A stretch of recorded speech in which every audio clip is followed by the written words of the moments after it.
Next conversation, Jean-Luc, welcome.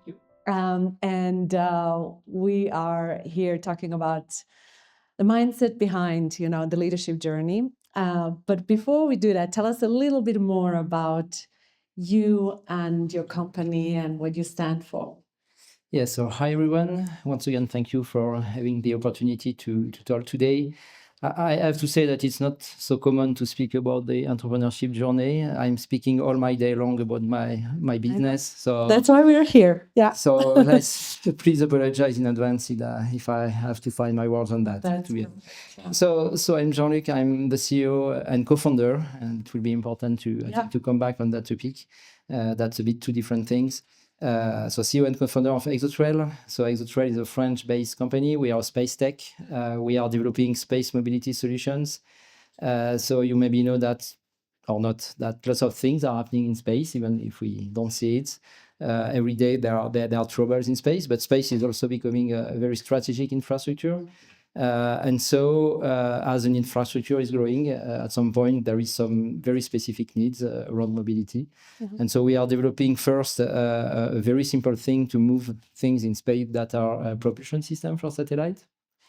And we are slightly moving now to developing our own servicing satellite to do multiple things in space: technology demonstration, operation demonstration, inspection in space, deterrence potentially at some point, for both civil and defense application. So it appears a bit rocket science, but be sure that it's a very, very important topic, because if we are not, let's say, taking care of this space environment, the consequences on Earth will be also very important. So we are strongly linked to this environment, and I decided some years ago to do my career on that. So I have always worked on space. I have started as an academic engineer, so I spent a bit more than 15 years developing space payloads for scientific research. So that was the big thing, science, how to better understand the universe, what we are here, what is the, let's say, the future evolution of the planet.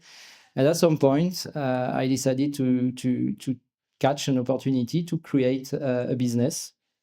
So it was a kind of continuity, because it was a kind of technical business. I was speaking about propulsion system and satellite.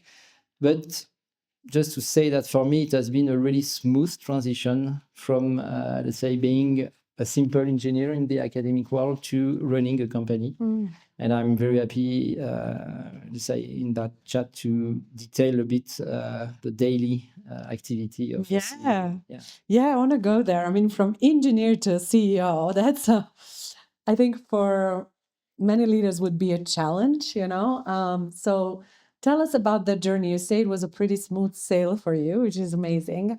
How was that, and what had to sort of, I'm sure you had to let go of some things on the way in order to become a successful CEO, not just a co-founder. So what shifted on the way?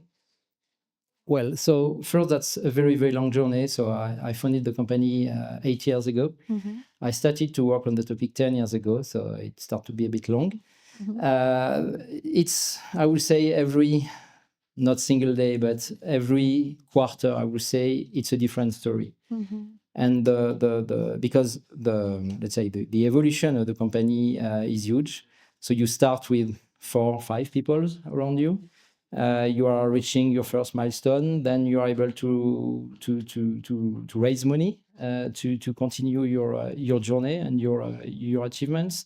And so first, on a people point of view, the company is growing. But as the company is growing, the responsibility also are growing a lot. You have many challenges for, let's say, first product or even before to develop the technology. From the technology, you have to develop a product, then you have to sell it, and then you have to deliver it. And when you come to the point to deliver it, it means that you need to transform yourself as an industrial company. So you need to learn how to do a factory. And so every quarter, I would say, I think it's the right time frame in terms of evolution. So every quarter, I would say it's kind of a new job. So.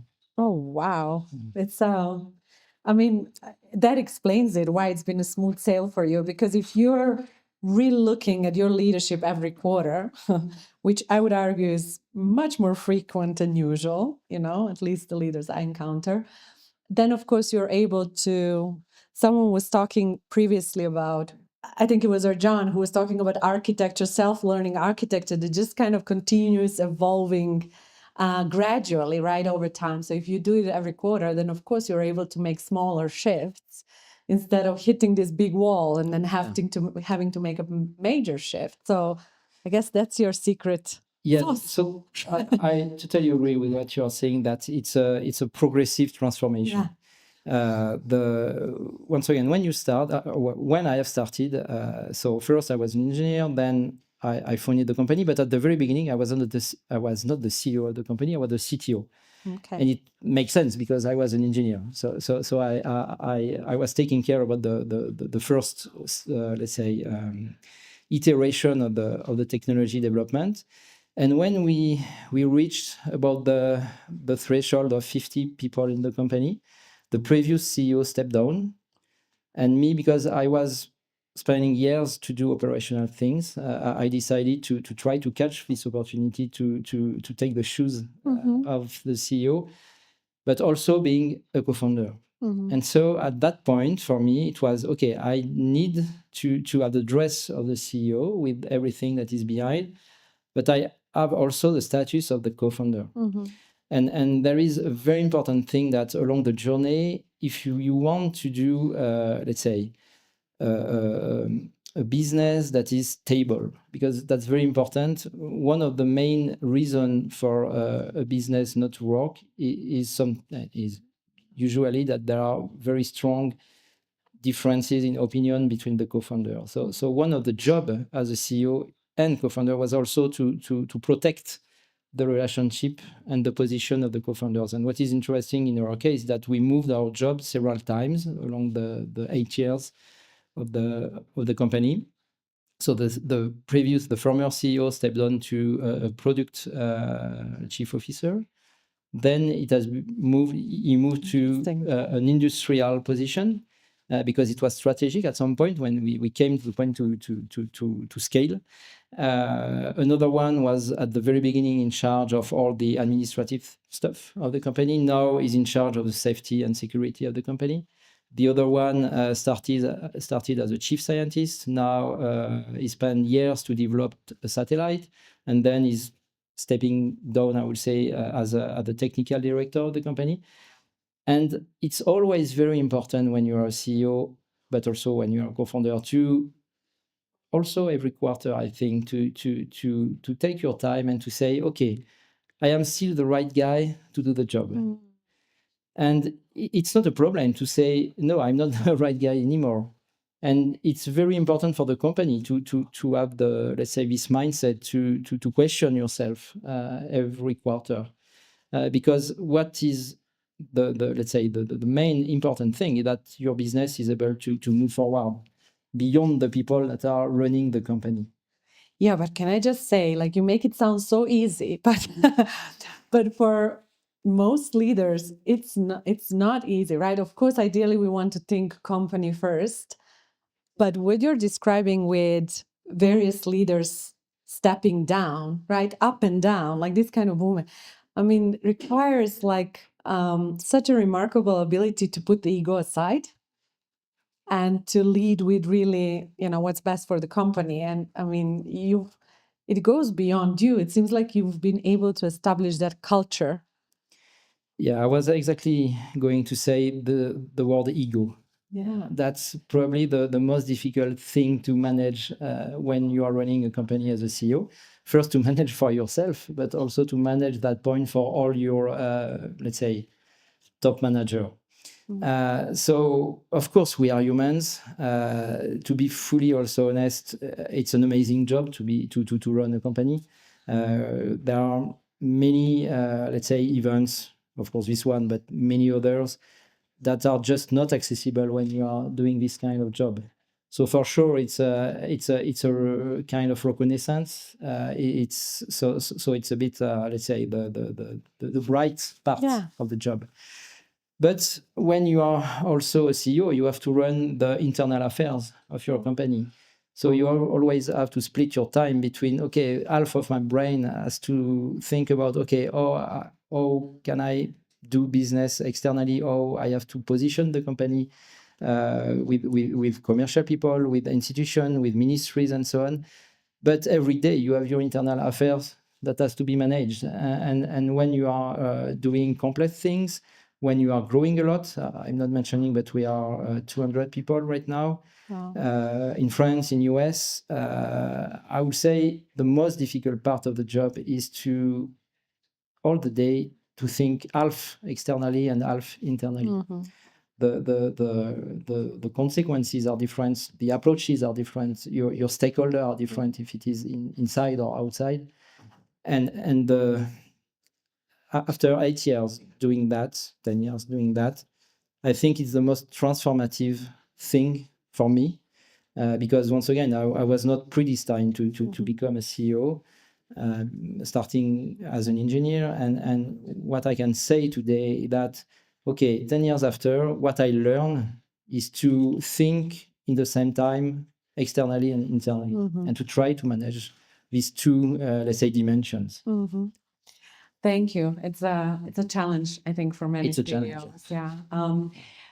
And one last question I have for you is like, what have you learned about how you're managing perhaps, your personal life right now that has allowed you to continue to be successful and manage the internal, the external, and all of what you described? Yeah, maybe you should ask my wife to answer that question. Yeah, that's on top of the other challenge. That's another one. Of course, I think it has been already said this afternoon. You have also to, in case you want to build a family. And so you have also to protect you and your family from your job. Yeah. We are spending not 24 hours a day, but most of our time thinking about the company, running the company. But of course, you don't have to forget what is, in fact, even more important, which is you and your family. And when you have child, it's also very important. So I don't know if there is let's say, a secret sauce or let's say a right approach on that. It's a very personal approach, and I can say that I see that with my top manager, with my co-founders. There is no a single approach for that. You have to find along your journey what is exactly your secret sauce to try to balance everything. Yeah. And I'm not sure that I have even let's say reached the point where I found the right one. It's a continuous learning, I think. Yeah, a continuous learning. Yeah. I love it. But at least it's something you actively think about, and I think if it is, you will find it.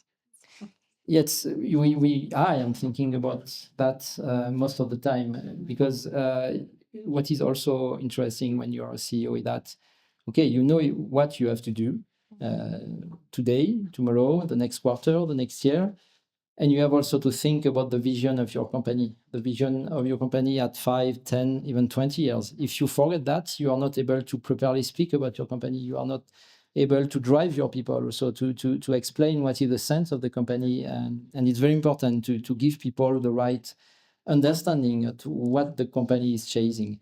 But you have also to think about your family, and your family, it's not a 1 day or a 1 quarter project. It's potentially a very, very long project, the biggest one.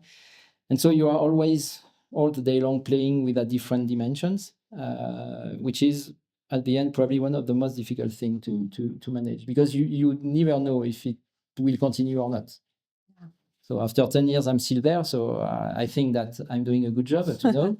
And what is also sometimes important to keep in mind that you are not the only one deciding around that. I think the previous CEO was speaking about your investors who are running businesses is done with investors too. So at some point, potentially my investor could say, okay, that's the end of the journey, because for or in the interest of the company, now we need somebody else.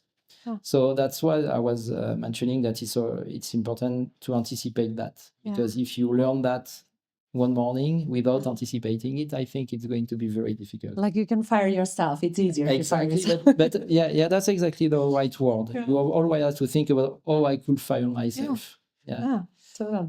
Yeah. Thank you so much for this exchange. Thanks for being with us. you. You did so well. Thank you.